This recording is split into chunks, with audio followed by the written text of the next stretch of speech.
За энэ бүгдээрээ ирсэн байгаа дээр нь сайн тодруулчих. Үйлчилгээний бүлгийн үн 17% өссөн гэж байна шүү дээ. Тэгээд эдийн засгийн хөгжлийн яам бол ерөөсөө яг тодорхой хариулахгүй маа. Би яг л ганцхан л юм асуусан шүү дээ. Ер нь за 7 дээр нэмэх 1-2 гэж ойлголоо сангийн сайдаа тий. Одоо инфляцийн төвшин бол тэгэхээр энэ 7-8% магадгүй эх 26 оны инфляц. Тэгвэл эндээ байлгаж чадах юм уу гэж асуугаад байгаа шүү дээ. Энэ 400 гаруй нэр төрлийн үйлчилгээний одоо тэр бүтээгдэхүүний үн нэмэгдэхэд гол одоо нөлөөлөх юм нь юу юм бэ? Энд чинь тэрийг үйлдвэрлэж байгаа албан газрын хэрэгжилж байгаа тог, цахилгаан, дулаан, цэвэр бохор бүх юм чинь нөлөөлнө шүү дээ.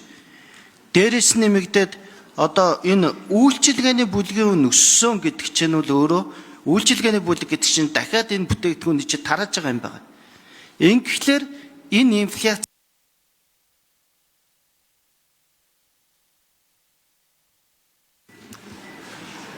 Сангийн сайд нэмж хариулах уу? За тийм. Сангийн сайд болдын чухлаа. За баясгалан шүнэ би түрүүн хэлсгээд арай амтсангүй минутанда багтсангүй. Ер нь бол зорилттой төвшин гэдэг нэг тийм ойлголт нь арай өөр шүү. Хэрвээ бид нар инфляц болгож чадахгүй маань тэгвэл энэ дээр ингээд 10, 11, 12 гэж тавьчих болно.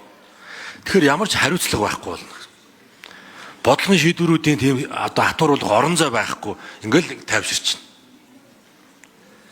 Мөнгөний бодлого дээр ч тэр одоо энэ засгийн газрын макро төлөвлөлт энэ хоёр маань хоорондоо маш сайн уялдаж байгаа хэвээр. Харин ч тэр одоо 26 оны 9 гэж ороод ирсэн дээр бол би бас жоохон шүүмжлэлтэй хандж байгаа.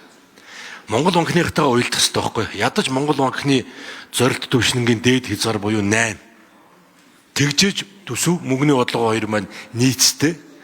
Төсөв нь хэмнэлттэй, мөнгөний бодлого нь одоо хатуу төлөвтөөгөр ингэж цаашаа явах юм байна. Тэгэхээр энэ бол гүйцэтгэл биш, зорилттой төвшин гэдгийг л одоо би тодруулж хэлье да.